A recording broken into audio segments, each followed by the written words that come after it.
Our next speaker is Daniel Yeluashvili. Daniel is a political science student at San Francisco State University, where he has received the Louis Wasserman Award for essays in political theory. He is also a member of the United States Transhumanist Party, for which he helped co-author the second and third versions of the Transhumanist Bill of Rights. Please welcome Daniel Yeluashvili. Sorry, Daniel. Thank you so much. Let me just put my notes over here.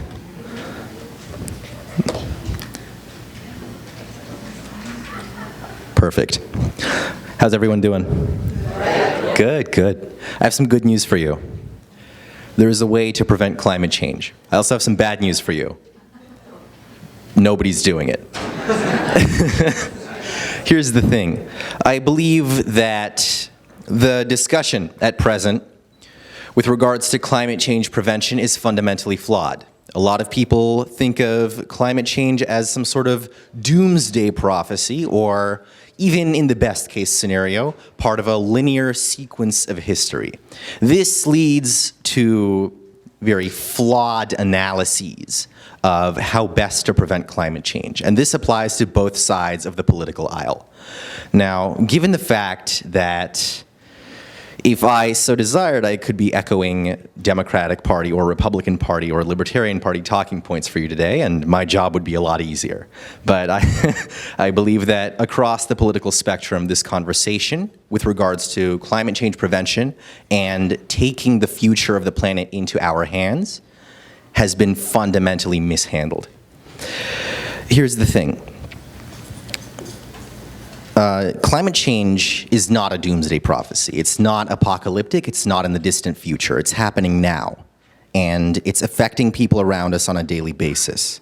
However, it can be stopped with a sufficient amount of combined effort and collaboration and sound investments. These can come from the public or private sectors, but the immediate first step is to raise awareness of the optimal method, in my view, of climate change prevention. This would be called geoengineering, which is the subject of the presentation today. Now, geoengineering is an umbrella term for a variety of technologies, which all have this in common. They extract greenhouse gases from the atmosphere even when they have been already expelled. This entirely circumvents the core of the contemporary conversation on climate change, which is how to reduce CO2 emissions. Now, that's fine, but if you're talking about how to reduce CO2 emissions, but you're not talking about how to remove what's already there, this is flawed for a number of reasons, and I'll get into those reasons right now. Primarily, there are three of them. Number one, we've already crossed an irreversible threshold of parts per million of carbon dioxide in the atmosphere. Parts per million, or ppm, is the measurement, the unit of measurement, which is used to analyze by climate scientists how much CO2, or more broadly, how much greenhouse gas there is in the atmosphere with regards to density. Now, at present, as of 2016, according to the Scripps Institute of Oceanography, and this has also been seconded by NASA and a number of other institutions that focus on climate science. First of all, the maximum threshold at which climate change must not focus on carbon emissions, because what we already have in the atmosphere is irreversible. Number one, that threshold has already been reached. 400 parts per million, and by parts I mean particles in the atmosphere out of every million particles. So this means that out of every 1 million particles of oxygen in the atmosphere, if there are 400 of those that are carbon dioxide or some other greenhouse gas, such as methane, then the atmosphere is too polluted to renew itself naturally. The natural cleansing processes of the Earth are insufficient to expunge this detritus. So emissions reduction is putting the cart before the horse. It's completely missing the point. We have passed that train. We have passed that station. We have moved on as of 2016. which perhaps not coincidentally is the year Donald Trump was elected. Now, I'll get into politics in a second. I'm really looking forward to that conversation. But climate change was one of the focal points of the 2016 election. And personally, I was deeply aggrieved by the lack of effective conversation about climate change. Because on one side, we have people trying to reduce carbon emissions, and on the other side, we have people also trying to do that sometimes. But nobody's talking about the fact that we have already moved on from the point past which this becomes pointless. Now, here's why that's happening. Our main problem at present is not technological or political. It's cultural. And it has to do with what's called the tragedy of the commons.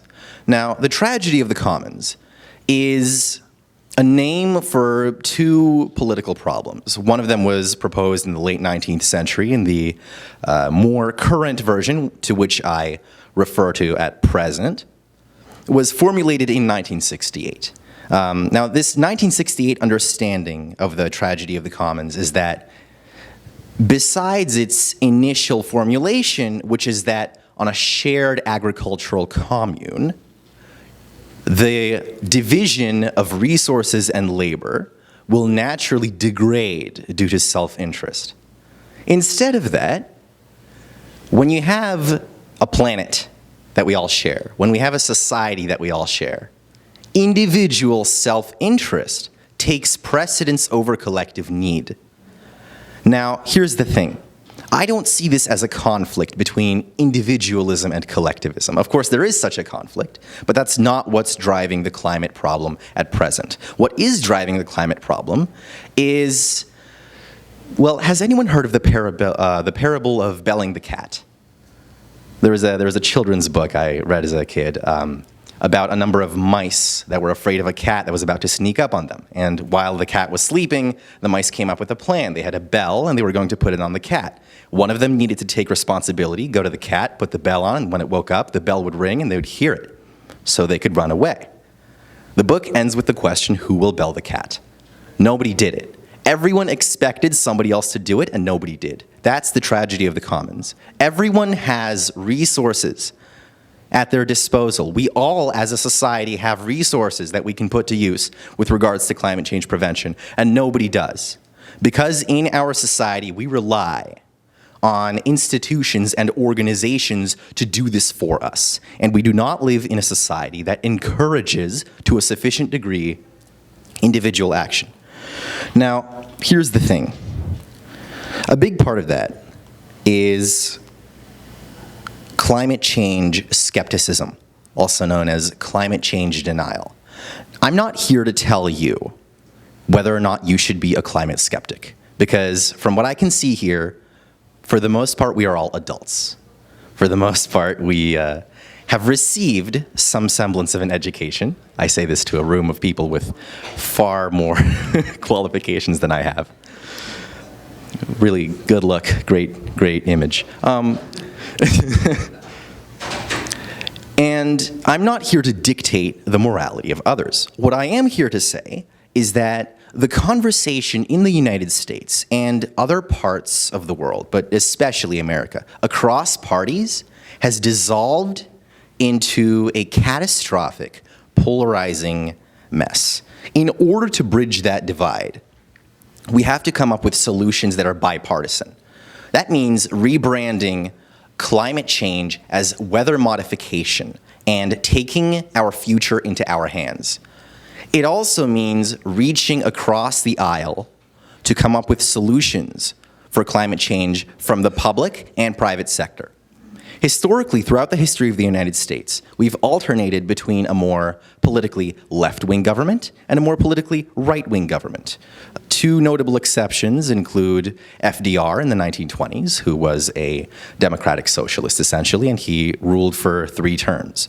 Another exception is the era of good feelings, which was multiple decades of uninterrupted classical liberalism in the United States. But other than that, liberal, conservative, liberal, conservative. That's not going to change. We're not going to magically have a political party go away. So we might as well be able to talk to them both. Now, the Republican Party values limited government. That's good for carbon capture.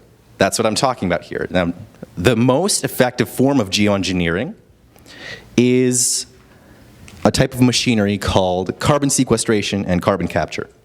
It sucks the CO2 out of the atmosphere, stores it in pockets underground, and there they become harmless. They become absorbed by plants, or they can even be hardened into bricks that can be reused as building material for various structures. But that's good because the government doesn't necessarily have to raise taxes or fund expensive programs. That appeals to the GOP, the Republican Party. Now, the Democratic Party, on the other hand, will want to use government solutions to what it sees as moral societal issues. Whether the private sector is subsidized in order to invest in carbon capture, or whether the government invests in carbon capture doesn't matter. As long as both sides of the aisle focus on this, we can easily plan for a future in which geoengineering is uninterrupted, and that's the key. It needs to be uninterrupted. And here are two examples, by the way, of legislation from across the political aisle that do this. They both have this in common. They rebrand climate change as weather modification research, because modifying the weather is something everybody wants to do. I mean, if you're a farmer and a thunderstorm rages for days, if not weeks, which due to climate change will increase more and more, your crops are going to go away. You're going to want to prevent that. Nobody has a reason not to care about the future of the weather. But when you come up to somebody and say climate change is going to ruin the planet, somebody with an anthropocentric, meaning human-centered worldview, is not going to listen to you. They don't care about the planet. They care about people. They care about their church. They care about the values with which they've been raised. So that misses the point. You have to focus on both sides of the political aisle. And this legislation comes from a Democratic and a Republican senator. Both of these bills died in the House of Representatives, which is a huge problem, because if we don't get both sides of the aisle talking, we're not going to have effective solutions to the climate change debate. Now, here's the thing. I mentioned earlier that climate change is not an apocalyptic prophecy. It's imperative that we emphasize the urgency of this issue. By 2050, 500,000 people, roughly, will die specifically due to climate change. Let me explain. It's not like a magical fist is going to punch people from the sky and they're going to pass away. These are real-world problems with real-world consequences. I mentioned farmers earlier. There's a number of farmers in South Asia, especially India and Bangladesh, who rely on annual crop yield to sustain themselves. Climate change has actively exacerbated the amount of crops that they can farm, so these people are essentially deprived of their only source of income. They're dying of starvation. That's going to spread across Asia, across the African continent, and don't think we're safe in the United States either, because North America will be affected as well. In order to circumvent this, we have to focus on three things. Number one, bipartisan political dialogue. Number two, the urgency of climate change. Number three, solutions from the public and private sectors to circumvent the conversations of reducing CO2 emissions and climate change denial. We've had that conversation. We are done. It's time to move on. We're all forward-thinking people here. We need forward-thinking solutions to problems we've already talked about. We're living in 2019, and yet our representatives are talking as if they live in the 20th century. This cannot continue. To that end, climate change can only be solved with geoengineering. Of all the different forms of geoengineering that have been proposed thus far, from ocean iron fertilization, which is dumping deposits of iron into the ocean to cause algal blooms, to even, in fact, presidential candidate Andrew Yang, if anyone's familiar, has proposed setting up a giant mirror in the atmosphere of the Earth to reflect much of the sunlight that's causing climate change. Of all these solutions, I only talked about carbon capture and storage because I believe it to be the most feasible. And in order to solve what is, again, an urgent problem, we need pragmatic solutions. That's all I have for you today. If you have any questions, feel free to ask.